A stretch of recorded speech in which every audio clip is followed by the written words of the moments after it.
तो हेलो भाइयों, जय हिंद, वंदे मातरम। मेरे जितने भी Indian navy, SSR navy, MR के भाई बहन हैं वो रिलैक्स हो जाए, क्योंकि एग्जाम टाइम में आप सभी को क्या क्या पढ़ना है, कौन से टॉपिक्स पढ़ने हैं, जिससे कि आपका स्टेज फर्स्ट क्लियर हो जाए। ठीक है ना मेरे दोस्त, आपने सिलेबस काफी कवर कर लिया होगा, काफी सारे भाइयों का कंप्लीट सिलेबस कंप्लीट हो चुका होगा। अब प्रैक्टिस वगैरह कैसे करनी है वो सारी चीज भी हम बताने वाले हैं। बट भैया एग्जाम टाइम में काफी सारे भाई ये सोचते हैं कि इंपॉर्टेंट टॉपिक्स पढ़ के हम अच्छा स्कोर कर ले, होता भी है अच्छा स्कोर। तो मेरे भाई मैं आज इस वीडियो में इंपॉर्टेंट टॉपिक्स बताने वाला हूं जो कि लास्ट दिनों में आप पढ़ के बेस्ट कर सकते हैं। ठीक है ना, टाइम ना बर्बाद करते हुए आइए चलते हैं टॉपिक्स पर।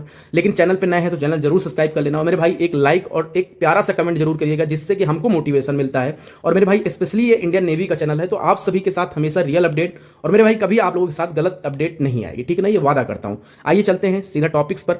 और मेरे भाई श्योर है कि अगर आप इतना पढ़ लेते हो तो आराम से सिलेक्शन हो जाएगा। आइए चलते हैं टॉपिक पर। मेरे भाई सबसे पहले हम एसएसआर की इंग्लिश देखते हैं कि इंग्लिश में क्या क्या पढ़ना होता है। मेरे भाई मैंने इंपॉर्टेंट टॉपिक्स पर ये लिख रखा है, इसमें मैंने ऑलरेडी कई वीडियो बना रखे हैं, बट एग्जाम टाइम में जो बंदे नहीं देखे हैं वो बंदे देख सकते हैं, यानी कि लड़कियां भी देख सकती हैं, बॉयज भी देख सकते हैं। ठीक है ना, आप लोग देख भी रहे होंगे। तो भाई टेंस वगैरह से देखो क्वेश्चन आते हैं, मैंने लिख रखा है कि एक क्वेश्चन, दो क्वेश्चन, तीन चार क्वेश्चन इससे आते हैं। देखो मेरे भाई टेंस जैसे ये टॉपिक है, आपका 1 से 2 नंबर के क्वेश्चन श्योर है, आना ही आना है। ठीक है ना, 1 या 2 नंबर के क्वेश्चन आते हैं।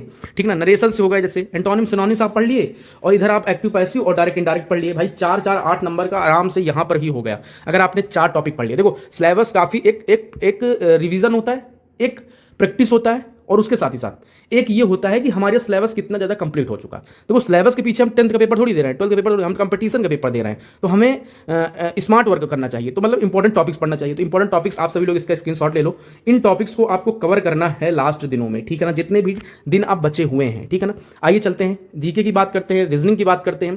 देखो भाई रीजनिंग वगैरह में अगर आप इतने टॉपिक क्लियर कर लेते हो तो आराम से अच्छा कर ले जाओगे, अगर रीजनिंग के क्वेश्चन आते हैं तो। और यहाँ पर देखो जीके में, भाई जीके आप जितना ही पढ़ लोगे उतना ही कम है मेरे भाई। ठीक ना, मैं बताना चाहता हूँ जीके में अगर आप ज़्यादा से ज़्यादा प्रैक्टिस कर रहे हो, मॉक लगा रहे हो, तो आपका जीके में नंबर स्कोर मतलब कि स्कोर जो है वो हाई होगा। ठीक ना, बढ़ेगा।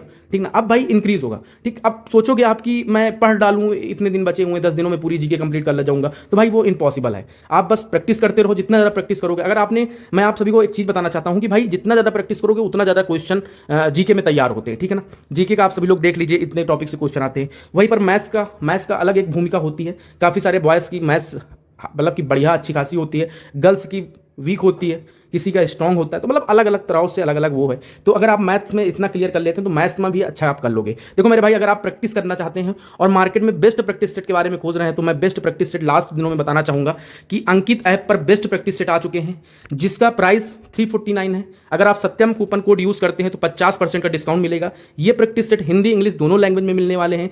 इस ऐप का लिंक आपको डिस्क्रिप्शन में मिल जाएगा, और मेरे भाई प्ले स्टोर पर अंकित सिंह डालेंगे तो अंकित करके एक ऐप आएगा, वहां पर आप डाउनलोड कर सकते हैं। हिंदी इंग्लिश दोनों में ये प्रैक्टिस सेट मिलने वाला है। मैंने आप सभी को इसलिए रिकमेंड किया क्योंकि मैंने खुद देखा है इस प्रैक्टिस सेट को। पीवाईक्यू क्वेश्चन भी रखे गए हुए हैं, लेटेस्ट पैटर्न पर क्वेश्चन रखे गए हुए हैं, और मेरे भाई हर क्वेश्चन का एक्सप्लेनेशन दिया हुआ है, हर एक क्वेश्चन का। ठीक है ना, उसके साथ ही साथ लेटेस्ट पैटर्न पर क्वेश्चन रखे गए हुए। ठीक ना, अब 20 प्रैक्टिस सेट आपको मिलने वाले हैं, यानी कि अब लास्ट दिनों में अगर आप डेली 2 प्रैक्टिस सेट लगाते हो तो श्योर है कि आपका अच्छा प्रैक्टिस सेट, अच्छा मतलब आप सबका स्कोर बढ़ेगा। ठीक है ना, तो लिंक डिस्क्रिप्शन में है। नेवी एमआर का प्रैक्टिस सेट है, इसमें भी आपका 50% का डिस्काउंट मिल जाएगा इतने प्राइस में। तो अगर आप लेना चाहते हैं तो आप लोग जाइए, क्योंकि सीधा एग्जाम में क्वेश्चन पूछे जाते हैं। ठीक है ना मेरे दोस्त, तो आप सभी लोग बेस्ट प्रैक्टिस सेट है, एग्जाम टाइम में डेली 2 प्रैक्टिस सेट लगा सकते हो, क्योंकि प्रैक्टिस सेट लगाने से ही मॉक लगाने से, प्रैक्टिस करने जितना ज़्यादा प्रैक्टिस, जितना मॉक वगैरह लगाओगे ना, उतना ज़्यादा आपका स्कोर जो है वो बढ़ेगा। ठीक है ना, तो आप सभी लोग जाइए परचेस कीजिए। जो भाई अभी प्रैक्टिस सेट, जो बहन अभी प्रैक्टिस सेट नहीं लिए हुए हैं, लेना चाहते हैं, तो आप सभी लोग इन लास्ट दिनों में बेस्ट प्रैक्टिस सेट परचेस कर सकते हैं। ठीक है ना,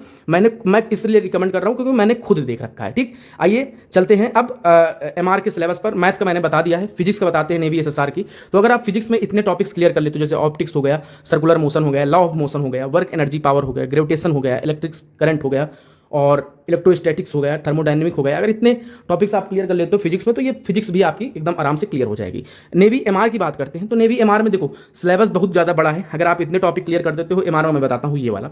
एमआर में अगर आप इतने टॉपिक क्लियर करते हो, देखो मैंने लिख भी रखा है कि ट्रिग्नोमेट्री से 1 क्वेश्चन, पॉलिनोमियल से 1 से 2 क्वेश्चन। अब आप बोलोगे कि आप भैया कहाँ से जानते हो? देखो एग्जाम दिया है, एग्जाम लड़के देते हैं, तो भाई हर चीज़ का एनालिसिस होता है। ठीक है ना, तो उसी के बेसिस पर ये सारी चीज़ें हैं। तो इसका स्क्रीनशॉट ले सकते हैं। इंपॉर्टेंट टॉपिक साइंस वगैरह में ये सारे इंपॉर्टेंट टॉपिक्स हैं, इनको भी आप पढ़ सकते हो, अच्छा कर सकते हो स्कोर पढ़ के। तो भाई लास्ट दिनों में मैं प्रेफर करूंगा कि आप सभी लोग इन टॉपिक्स को ज़्यादा एक बार अहम भूमिका दें। ठीक है ना मेरे भाई, टेक्नोमेंट्री हो गई, पॉलिनोमियल हो गया, एल्जेब्रिक आइनोरेशन हो गया, तो मतलब ये सारी चीज़ें हैं। ठीक है ना, वो सॉरी मेजरमेंट निकल गया था। ठीक, तो ये सारे टॉपिक्स आपको एकदम अच्छे से क्लियर कर लेने हैं। एक बार स्क्रीनशॉट आप सभी लोग ले लीजिए फिजिक्स का, नेवी एसएसआर का। वहीं पर नेवी मैथ का, नेवी एसएसआर का, वहीं पर जीके रीजनिंग का। देखो जीके जितना ही पढ़ोगे उतना कम है, तो पढ़ते रहो, प्रैक्टिस से जीके आएगी, ये चीज़ जान लो। मैं भी सीरियल की तैयारी करता हूँ तो प्रैक्टिस करता हूँ मेरे भाई। तो अब यहाँ पर नेवी, अब किसी का भी मॉक मिलता है भाई, परचेस करता हूँ, खरीदता हूँ, लगाता हूँ। अब भाई कोई बताने वाला कोई अच्छा बता देता है तो उसको मैं परचेस कर लो। जैसे मैं आपको बता रहा हूँ, आज छोटे लेवल का एग्जाम की तैयारी आप लोग कर रहे हो, कभी बड़े का करोगे, तो मैं आज किसी टीचर का देखता हूँ वीडियो, तो उसमें देखता हूँ तो मैं उसके कहने से लेता हूँ। तो मतलब ये सारा चैन चला करती है, ठीक है ना मेरे दोस्त। जो चीज़ें अच्छी हैं वो सारी चीज़ें अच्छी बताई जाएंगी, ठीक है ना। तो आप सभी को इतने टॉपिक्स अगर आप क्लियर करते हो तो श्योर है कि आपका सिलेक्शन होगा और स्टेज फर्स्ट आपका क्लियर हो जाएगा। बस इतने नंबर लाना है स्टेज फर्स्ट में। स्टेज फर्स्ट में अगर आप अच्छे स्कूल लाना चाहते हैं तो मेरे भाई इन टॉपिक्स को क्लियर कर लें, और नेवी एसएसआर एमआर दोनों में आपका श्योर सिलेक्शन होगा अगर आप इतने टॉपिक्स क्लियर करते हैं। सभी भाइयों को जय हिंद, वंदे मातरम।